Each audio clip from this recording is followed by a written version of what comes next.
Та хэд яг энэ матрикс гэж яг юу хэлээд байгаа юм бол гэж гайхаж ирсэн үү? Бидний матрикс дотор амьдраад байна. Бидний матриксын симуляц дотор амьдраад байна. Матриксаас хүмүүсээ гарах хэрэгтэй гэх мэт тиймэрхүү үгүүдийг сонсч ирсэн үү? Тэгэд энэ матрикс гэж яг юуг яриад байгаа юм болоо гэд гайхаж байсан бол би та хэдэд энэ яг юу юм бэ гэдгийг хамгийн энгийн, хамгийн ойлгомжтой байдлаар тайлбарлаж өгье. Бид нар чи ийм хязгааргүй орчлон ертөнцид амьдардаг байхгүй юу? Амьдрал гэдэг бол хязгааргүй. Бид нар бүр ингэж юу хүсснээ хийж, юу хүсснээ бүтээж одоо хэнийг ч хайрлаж болно тий. Бид нар хүнд ч тусалж болно. Юу ч хийж болно. Би одоо жишээ нь энд ингэж одоо бичлэг хийгээ суухад би ямар сэдвэр ярьж болно. Надад хязгааргүй олон боломж байна тий. Тэгэхээр бидний амьдрал ингэж хязгааргүй гэж би юу хүснээ бодож болно. Тэгэхээр бидний ингэж хоорондоо тий яг адилхан амьдралыг туулж амьдрсан хүн гэж энэ хорвоо дээр бүр нэг ширхэгч байхгүй. Бид бүгдээрээ өөр амьдралаар амьдарч исэн. Тусдаа өөрийн цор ганц давтагдчихгүй амьдралтай юм цор ганц давтагдчихгүй хүмүүс байдаг. Харин матрикс гэж яг юу вэ гэхээр энэ амьдралыг хязгаарлаж идэг. Энэ хязгааргүй амьдралд ингээд хязгаар ингээд хашлаг ингээд хаалт тогтоож идэг зүйлийг матрикс гэж хэлээд байгаа. Нэг энгийн жишээгээр тайлбарлах юм бол бид нар ингээд ертөнцийн ингээ хэдэн сая хэдэн тэрбум олон тий хязгааргүй олон ном байгаа. Тэр олон номнуудаас бид нар хүссэн номоо унших боломжтой. Бид нар одоо хувь хүний үйлчлэл байна уу, уран зохиолын байна уу, хүүхдийн байна уу, тий хүссэн номоо унших боломжтой, хүссэн хэлээрээ унших боломжтой. Гэхдээ эсвэл бид нар бүр өөрөө огт байгаагүй цоо шин номыг ингээ зохиогоо тий бичих боломжтой. Бүр өөрөө өөрсдийнхөө амьдралыг бид нар бүтээж өөрийнхөө амьдралын номыг зохиох гэж бид нар энд хорвоо дээр төрсөн байгаа байхгүй юу?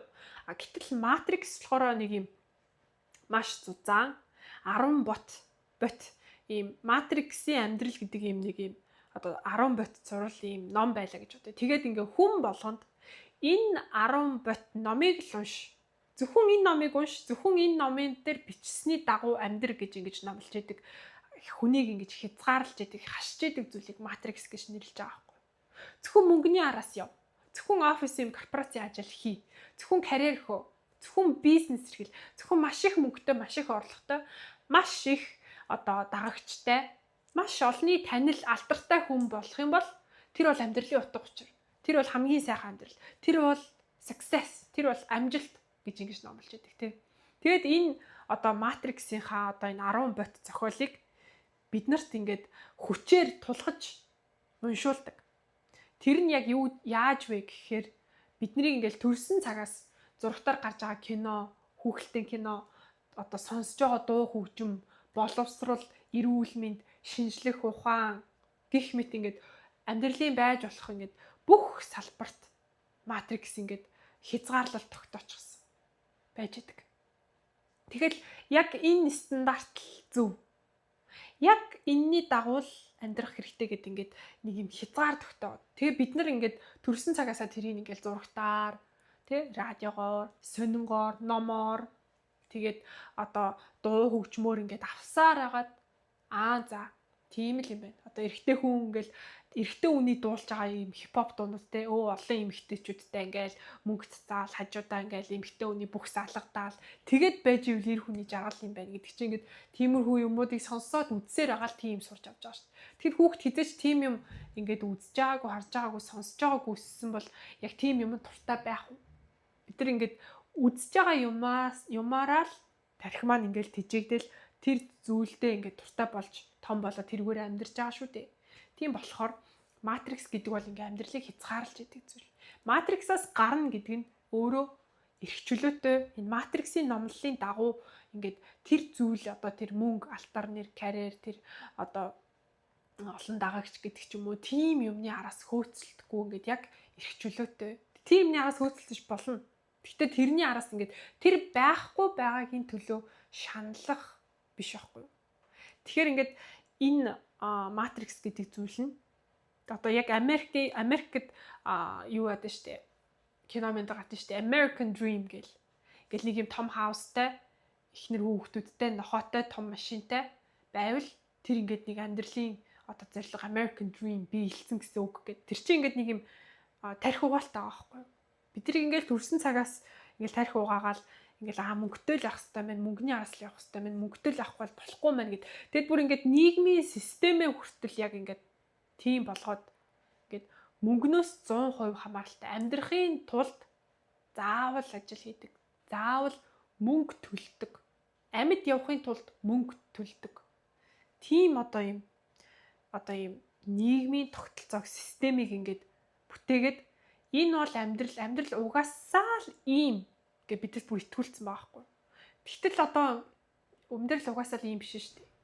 Бид нар ингээд хөдөө гараад одоо малтай ингээд Монгол гэртээ амьдарч байгаа хүн амьдралынхаа төлөө мөнгө төлдөггүй л байхгүй юу. Тэр хүн ингээд малаа хайрлаад өсгөөд тэгээд ингээд малынхаа шимд одоо ашиг шимээр сүү цагаан эдэ махыг ингээ хүртээд ингээ амьд яваад ээж болдог. Бид нар ингээ хүн заавал ингээ мөнгө төлөөд байх юу биш албагүй. Гэхдээ матрикс өөрөө яг тийм системийг ингээ бий болгочод амьдрал угаасаа ийм байх ёстой юм шиг ингээ биднэрт ингээ тарих угаацсан байгаа байхгүй юу.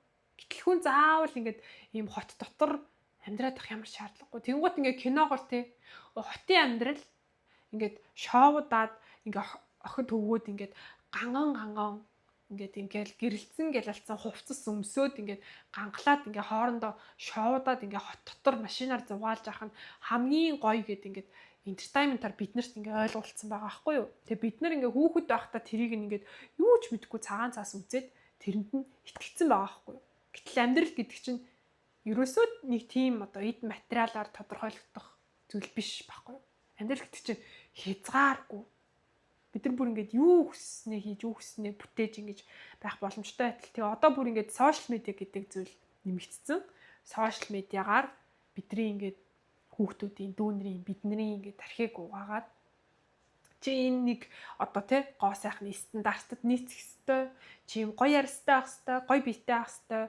Дандаа ганган ингээ гоё газруудаар ингээл гоё хоол идээд ингээд явж явах хэвээр тэр нь байхгүй бол ингээд бусдаас дутаад байгаа юм шиг тий. Ер нь би гоё амьдарч чадахгүй байгаа юм шүү. Ер нь би нэг л одоо лаг мундаг гоё байж чадахгүй байгаа юм шүү. Би ер нь харчаагүй байгаа юм шүү гэдэг ингээд өөрийгөө голоход хүрээлээдэг. Ерөөсөө тийм биш.